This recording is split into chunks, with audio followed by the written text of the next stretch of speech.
et bienvenue sur mon canal YouTube Twin Flame Spirit. Je me réjouis que vous soyez tous là. Merci beaucoup de vos commentaires, de vos interactions, de vos suggestions. Ça me fait vraiment très plaisir. Je le dis à chaque fois, je le redis, je le redirai parce que c'est vraiment, ça me fait plaisir et c'est pas... Oui, il faut apprécier ça. En tout cas, moi j'apprécie énormément. Je vous aime déjà très fort, même si je ne vous connais pas personnellement, mais ça me fait, oui, ça me fait me sentir près de vous avec vos commentaires, avec cette interaction qui se passe sur le web. Et ça, oui, avec cette occasion d'échanger avec les gens qui me regardent. Donc voilà, merci beaucoup. Ensuite, j'aimerais bien revenir au sujet d'aujourd'hui qui est, comme vous avez vu le titre, qui est un oracle de pleine lune. J'en fais rarement des oracles, mais cette fois je me suis dit, oui, c'est le temps pour un oracle de flamme jumelle, parce que la pleine lune, cette fois, en ce moment, elle est très forte, les énergies sont très fortes et très puissantes. Donc je me demande, et vous aussi, je suis sûre que vous vous demandez, qu'en est-il du masculin divin, ou bien du féminin divin, si vous êtes un homme, que se passe-t-il avec lui ou elle? Donc c'est pour ça que j'ai l'habitude, avec, oui, souvent avec les pleines lunes, les lunes pleines, les pleines lunes, ou les autres lunes, ou aussi avec d'autres phénomènes énergétiques qui nous arrivent, de faire un oracle. J'utilise ces cartes-là. C'est des cartes de tarot que j'ai achetées il y a quelques années, qui sont mes cartes préférées. Et ils sont vraiment très justes, très bien équilibrées. Je me sens très à l'aise avec elles. Et ça me permet de vraiment d'ouvrir mon canal divin pleinement. Voilà. Donc, si on est prêt, je vais commencer par mélanger mes cartes. Alors, je les mélange bien. Hein. Vous pouvez me faire confiance. Et puis, on va procéder de la façon suivante. En fait, je vais tirer une carte pour chaque semaine après la pleine lune. Parce que la pleine lune, comme j'ai dit, avec les énergies, elle va tout changer, elle va tout basculer. Il y a l'ancien qui part, il y a le nouveau qui arrive. Et puis ensuite, avec le mois de juillet, août, qui sont des mois très forts, très puissants, avec non seulement l'énergie qui est puissante, mais le nombre d'heures de soleil par jour. Et tout ça, vous sentirez que vraiment ça vous pousse au-delà de vos limites qui vous étaient posées jusqu'à maintenant. Alors, la première semaine, après la pleine lune, la carte que je vais tirer, c'est en fait la roue de la fortune. Voilà, c'est très joli, j'aime bien cette carte. Donc, ça nous montre qu'il y a tout qui tourne, tout qui change, comme je l'ai dit avant. Et surtout, vu par rapport au masculin divin, c'est lui qui reviendra. Comme ça tourne la roue, c'est aussi lui qui commence à tourner dans ses pensées. Ça commence vraiment maintenant à mélanger. Ce qui était en haut va passer par le bas et le contraire. Donc c'est vraiment c'est un bon signe. Et comme la carte est venue en premier, c'est vraiment la plus forte. Je la mettrai de mon côté gauche. Comme ça, elle aura son effet aussi pour la deuxième carte. Donc la première semaine, la roue de la fortune, tout commence à basculer dans la tête du masculin divin. La deuxième carte maintenant, très jolie, très puissant aussi. C'est écrit en 4 langues parce que je les ai achetés en Espagne à Barcelone, mais il y a le français ici en haut. La fin et le début. Donc la fin, le début, ça va parfaitement avec ce qu'on a dit avant. C'est la fin de la souffrance, c'est la fin de votre séparation. Je suis sûre qu'il y a parmi vous beaucoup de féminins qui sentent que c'est la fin et que c'est le début avec votre flamme jumelle qui va commencer. Donc, très joliment illustré par cette carte. Ça, c'est la deuxième semaine, donc la semaine en août, après la pleine lune. La troisième carte, en fait, voilà, très jolie aussi, c'est le fou. Alors là, on peut se demander, est-ce que vous êtes en train de devenir fou ou folle? Je ne suis pas sûre. Ou bien c'est le masculin divin qui devient fou. C'est une possibilité aussi. On ne sait pas, on peut se demander, mais on saura. Parce que quand il se rend compte, le masculin divin, qu'il est fou, qu'il n'a en fait pas vu que vous étiez là tout ce temps, c'est là votre chance, c'est là qu'il se rendra compte et que c'est là qu'il reviendra vers vous. Alors ça, mi-août, comme ça, les énergies sont très propices à ça. Et si c'est pas lui qui est fou, ou bien si vous êtes un et vous êtes folle, je dirais jamais ça, mais ça voudrait dire quoi? Mais on va penser que c'est pas le cas. On vient ensuite à la quatrième carte. Ouh, jolie, très jolie. En fait, c'est la carte préférée. Je vais vous la montrer. Elle est un peu plus grande que les autres. Voilà, c'est un bateau, un joli bateau. Et je pense que ça veut dire que éventuellement, vous êtes en train de vous faire mener en bateau. Non seulement par mon oracle que je suis en train de faire ici, mais de manière générale. Demandez-vous, est-ce que tout ce que vous faites, c'est de regarder des oracles comme ça? Je ne plaisante pas avec les cartes, c'est un moyen de communication extraordinaire avec le divin, mais ce n'est pas suffisant. Ce n'est pas suffisant de vous demander ce que disent les cartes. Alors, j'ai fait un petit jeu avec vous. Je me suis permise une petite blague avec ce bateau, avec tout l'oracle, comme vous avez vu, parce que je voulais vraiment vous montrer que ce qui peut vous arriver de vous faire mener en bâton sans que vous le sentiez. Bon là, j'ai fait un peu exprès, peut-être vous l'avez senti, je suis sûre que vous l'avez senti. J'ai essayé de dire n'importe quoi, mais même en disant n'importe quoi, les cartes, je ne les savais pas, à l'avance. Donc je les ai vraiment tirées, sauf le fou, je l'avais préparé, mais les deux autres, c'était vraiment, ça jouait ensemble, on pouvait dire quelque chose là-dessus, on pouvait faire des devinettes sur le masculin, ce qu'il pensait, c'est... Bon, j'ai pas essayé de bien le faire, mais vraiment de plaisanter.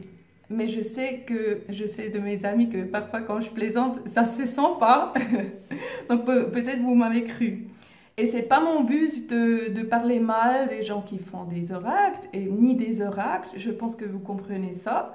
C'est valable, c'est comme j'ai dit, un outil de communication, c'est une manière de se connecter à sa propre guidance à l'intérieur, au moins pour moi, pour confirmer ce qu'on sent est confirmé par la carte, ou bien si c'est une carte qui nous prend par surprise, de voir est-ce qu'il y a quelque chose à voir avec ce qui se passe en ce moment et tout ça. Oui, c'est valable, mais c'est pas suffisant sur votre voyage de flamme jumelle, ni approximativement suffisant. C'est rien. Ça vous sert à rien si vous passez votre temps à regarder ça et pas faire le travail sur vous, vous irez nulle part.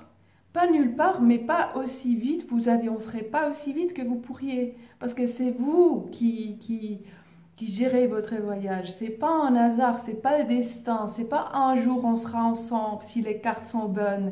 Si je les mets de mon côté gauche, ça ira plus vite. Et sur le droit, c'est plus difficile. Et les énergies de la pleine lune, et puis les autres de Noël, et puis les autres de l'Apocalypse, je sais pas quoi. Tout ça... Bien sûr, il y a des énergies, bien sûr, on les sent tous et toutes. Si on est vraiment on est sensible, et moi je suis super sensible, mais je ne me fie pas à ça. C'est des petits indices, mais le travail, il nous le faut. Oui, alors moi, là, j'ai passé un peu le travail, l'étape du travail dur, comme ça, mais c'était durant des mois que je ne fais que travailler sur moi-même pour arriver où je suis maintenant. Et c'est un simple exercice qui vous suffit de l'appliquer, qui est très simple. Et je redis que je ferai une vidéo là-dessus où je pense à faire un cours en ligne, on peut l'apprendre, parce que c'est important de bien l'apprendre. Il me semble que une vidéo n'est peut-être pas suffisante parce que c'est important, ouais. Et bien qu'il est simple, c'est quand même, quand on l'applique, il faut bien l'apprendre et puis vraiment l'apprendre à cœur presque. Donc, j'aimerais souligner ça et vraiment permettre assez de place pour vous apprendre ça. Alors, je vais voir comment je ferai, mais en tout cas, c'est un exercice que vous pouvez appliquer, qui vient de Jeff Enchilia, avec qui je travaille, qui me convainc du début à la fin et pas les autres choses que je vois. Donc, je me sens obligée de vous le dire en français, en allemand, peut-être dans les autres langues aussi, hein, ce que j'ai appris, parce que vraiment, j'ai eu des résultats phénoménaux qui vont au-delà de juste attendre les bonnes cartes et puis l'énergie propice. Alors, l'autre jour, je vous avais parlé de l'équipe de foot française et de la Coupe du Monde, et ceux et celles qui font maintenant, non, pas encore, c'est passé, c'est dans le passé, on en a déjà marre. Voilà, je reviens avec le foot parce que je trouve ça quand même un bon exemple. Alors, imaginez que l'équipe de foot française, tous les jours, à l'heure de l'entraînement, oui, c'est plutôt hein, les mecs. Les mecs se réunissent en salle d'entraînement avec l'entraîneur, et puis il y a l'entraîneur qui arrive avec ça. Ah, il y a le soleil, j'aime bien le soleil. Vous voyez, je plaisante, mais il faut pas plaisanter. J'aime bien le soleil, comme je vous ai dit, en août et en juillet. En tout cas, il arrive avec les cartes et puis ils font un tirage justement en oracle sur si c'est propice de battre ou de vaincre le prochain match, et si c'est propice de gagner la Coupe du Monde et tout ça. Tous les entraînements, ils ne font que ça. Ils lisent les énergies, ils regardent les constellations des étoiles et puis ils se disent, oui, je pense que vraiment la 3e semaine d'août, quand c'est là qu'on tombera sur l'Australie, alors on aura des bonnes chances de gagner. Bien sûr que ça existe, des moments propices et moins propices, mais ça n'empêche pas qu'il faut s'entraîner. Il faut s'entraîner, s'entraîner, s'entraîner et s'entraîner encore. Et c'est mieux de laisser de côté les cartes d'oracle et de ne pas toucher à ça, mais de faire le travail sur vous, au lieu de faire le contraire, d'oublier le travail, de vivre, de vous plaindre, de pleurer à la maison parce que votre masculin divin ne vous a pas écouté, pas répondu, pas regardé tout ça, pas embrassé, pas couché avec, pas quitter sa femme, pas quitter les enfants, pas quitter le job qu'il déteste. Et il n'a pas reconnu quelle personne formidable vous êtes. Tout ça, il n'a pas fait. Même si les cartes depuis 13 ans, les cartes disent déjà que c'est le moment propice. Alors, c'est mieux de laisser de côté les cartes et pas le travail. Et focaliser sur le travail. Vraiment, je sais, je suis suisse, on travaille, on est connu pour le travail, on a la mentalité allemande qui n'est pas celle qui fait la fête et tout ça. On est habitué à nous mettre sur notre derrière et à faire, oui, justement le travail. Je sais, il y a des messages plus agréables et plus confortable aussi. Je pourrais vous dire, voilà, continuez à regarder les cartes et puis le divin, le masculin divin, il arrivera. Mais ça vous sert à rien, franchement, à rien du tout. Donc, retour à l'équipe de foot. Eux aussi, ils sont obligés de s'entraîner et ensuite de profiter des énergies propices. Alors, entraînement, c'est votre travail que vous faites à la maison avec cet exercice que je vous dirai, ou bien que vous me contactez pour le savoir, je ne sais pas encore. ne me prenez pas la tête parce que je vais voir comment je fais. Mais en tout cas, cet exercice est suffisant pour vous, pour continuer votre voyage. Et puis, la deuxième chose, c'est aussi les matchs. Hein. L'équipe de France, elle a des matchs. Donc, elle ne s'entraîne pas pour rien, elle s'entraîne pour les matchs. Et les matchs, c'est des grands événements, c'est des événements où il faut apparaître, il faut prendre la responsabilité, il faut être à la hauteur, il faut montrer tout ce qu'on a appris. Et les matchs de foot, sur le parcours, le voyage des flammes jumelles, c'est en fait les actions que vous prendrez. Vous serez obligé de prendre des actions. Ce n'est pas suffisant d'être chez vous et de faire le travail, de vous enfermer chez vous, de pleurer avec les copines au téléphone. Et puis, quand il y a une occasion de le voir, quand il y a une fête où vous savez où il va apparaître, ou bien il vous a écrit, il vous a demandé de vous rencontrer avec lui, là, c'est le moment d'agir. Là, c'est le bon moment de prendre l'action et aller de l'avant et de prendre position et d'appliquer tout ce que vous avez appris, tout ce que vous avez guéri en vous. Et c'est là le moment de vraiment aller dehors et d'affronter cette épreuve. C'est souvent une épreuve. Oui, souvent, oui, c'est le cas. Mais ça vous permet de vous positionner par rapport à votre voyage. Ça vous montrera où vous êtes, où vous avez encore du travail à faire, où il y a l'exercice à appliquer et tout ça. Donc voilà. Je pense, ah oui, il y a autre chose, mais je pense avoir fait terminer ce point avec l'équipe de foot, les entraînements qui sont le travail, les matchs qui sont les actions à prendre, les reality checks, on dit en anglais, qui permettent de vous voir où vous vous trouvez par rapport à votre développement, à votre évolution.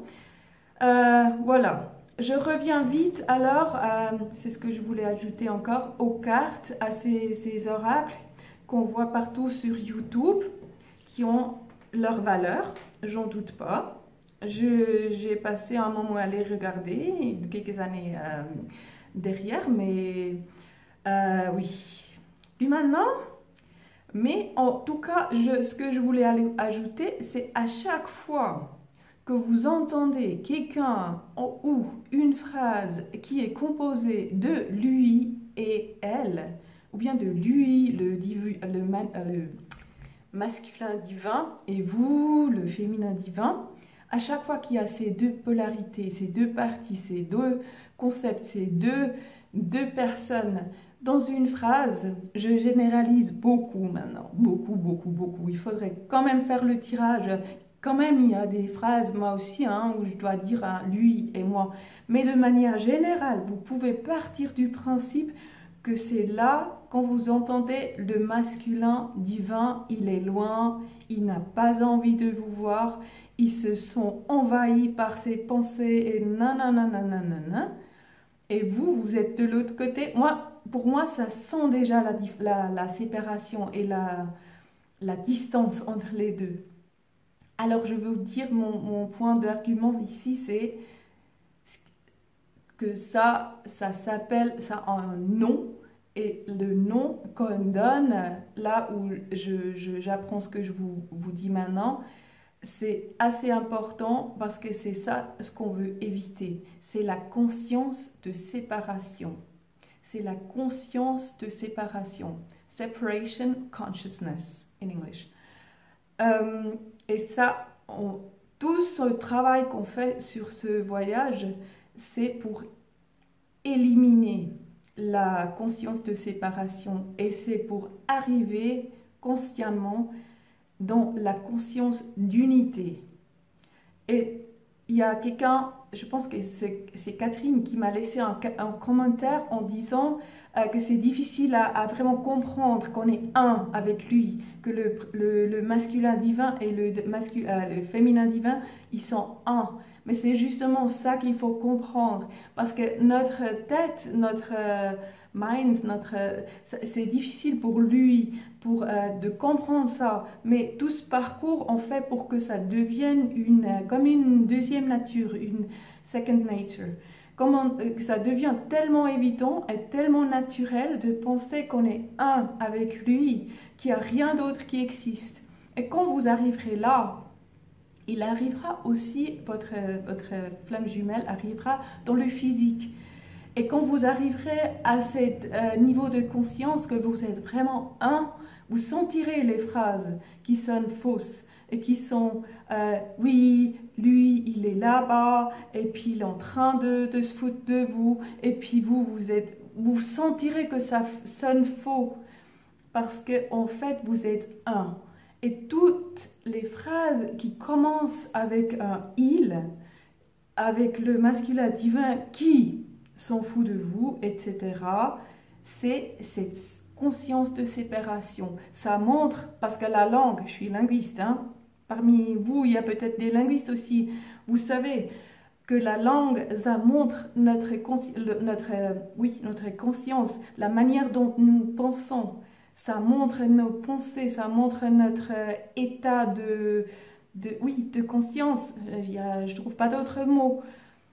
Alors, si vous dites, lui, il fait ça et moi, je fais ça, ça montre que vous ne pensez pas au fond de vous que vous êtes un. Par contre, si vous dites, il me rejette, et tout de suite après, tellement vous savez que vous êtes un, tout de suite après, il y a la pensée, où est-ce que je me rejette moi-même? Ou bien, il ne veut pas me parler, tout de suite après, c'est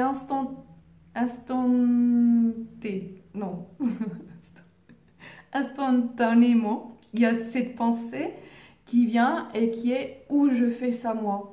Parce que vous avez tellement incorporisé, vous avez tellement intégré le savoir que vous êtes un, qu'il y a tout de suite après, il y a cette pensée. Donc il y a où est-ce que nous faisons ça? Ça c'est joli. Il y a le nous qui vient.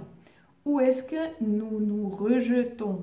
Et peut-être, oui, bien sûr, ça peut être sur un niveau individuel. Donc, ça peut être lui qui te rejette, qui vous rejette sur un certain niveau et qui se rejette soi-même aussi, hein, souvent sur cet autre niveau de l'amour, ou bien d'autres niveaux. Mais vous faites la même chose. Vous voyez ce que je veux dire? Dites-moi oui, oui.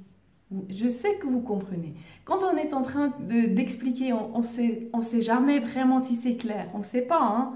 Je suis sûre que vous aussi, vous avez déjà expliqué à quelqu'un, ou peut-être quelqu'un qui ne répond pas, comme maintenant, et puis vous vous demandez, est-ce que c'est clair ou est-ce que c'est seulement clair pour moi? Alors pour moi, c'est clair. Je pense l'avoir bien expliqué, et aussi quand je me répète, c'est souvent parce que je veux souligner quelque chose. Donc là, j'aimerais vraiment souligner, parce que je ne pense pas que je vais l'aborder encore dans la prochaine vidéo tout de suite, cette conscience de séparation qui est là dans nos têtes, dans notre système, et qui nous empoisonne. C'est comme la dernière vidéo où j'ai dit, quand vous dites c'est un con, en fait, vous dites ça de vous-même. Alors prenez conscience et prenez soin de vos pensées. Prenez soin de vos mots, de vos paroles, de votre attitude, de tout ça. Prenez soin de ça et en même temps, justement, faites le travail. Faites le travail. Appliquez cet exercice qui consiste simplement à voir ce qu'il vous dit et à le retourner contre vous et à voir où vous faites ça. Mettez-vous sur vos fesses et faites ce travail et puis éliminez, c'est ça, éliminer la conscience de séparation et intégrer la conscience d'unité, d'union et d'unité. Et l'union, c'est ce que vous voulez, l'union avec lui. Il y a en même temps l'union avec votre divin, avec votre divine self, votre soi divin et avec Dieu. Ça vient en même temps parce que c'est quand même un voyage d'ascension. C'est pas juste un romantisme comme ça. Mais ça, vous le savez déjà. Sinon, vous le savez maintenant. Alors maintenant, sur ça, je vais terminer parce que ça fait tellement presque une demi-heure que je parle. Il me faudrait dire ça en allemand, en anglais aussi. Oui, j'aime bien, j'adore, mais je ne sais pas pourquoi. Je ne l'ai toujours pas trouvé. Pourquoi en français, c'est le plus simple. Peut-être c'est parce que vous me répondez avec vos commentaires et les Allemands un peu moins, les Suisses un peu moins, ou bien parce que l'allemand c'est quand même une langue étrangère pour moi aussi, parce que la langue maternelle, ma langue maternelle c'est le suisse-allemand. Donc quand je parle allemand, c'est toujours quelque chose un peu de huppé, de stylé comme ça, d'artificiel. Je me sens très à l'aise en allemand, bien sûr, parce que nous en Suisse, on écrit en allemand, on a l'allemand, on comprend l'allemand, on écrit l'allemand, les journaux sont en allemand et tout ça. Mais quand on ouvre la bouche, on parle le suisse-allemand. C'est peut-être comme le corse ou le breton ou le... Ouh, vous allez me tuer maintenant.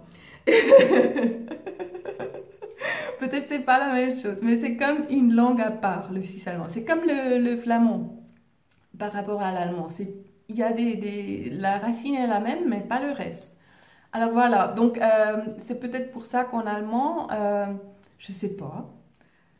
Si vous êtes allemand, vous regardez mes vidéos en allemand et vous entendez ça, ne vous sentez pas concerné. Je vous aime très fort aussi, mais il y a quelque chose avec le français qui clique comme ça.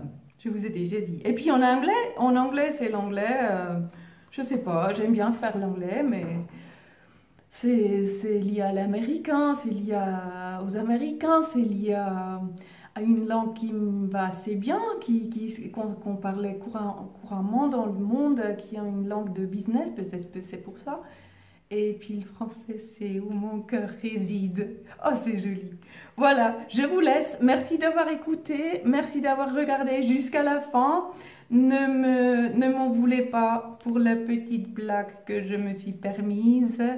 Merci beaucoup d'avoir de l'humour. Je sais que c'est votre effort aussi hein, dans votre écriture, alors ne le prenez pas mal. Je vous embrasse les petites mains en cœur très fort. Je vous aime très fort. Je vous envoie un bisou. Ce bisou, je ne sais pas si on l'envoie en France, si c'est vraiment commun d'envoyer un bisou. Au Brésil, on dit toujours bisou, bisou, bisou. Et je sais que vous avez un peu plus de distance, mais je m'en fous. Je m'en fous. Je vous envoie quand même un bisou. Et puis je vous embrasse et je vous dis à la prochaine. Merci, au revoir.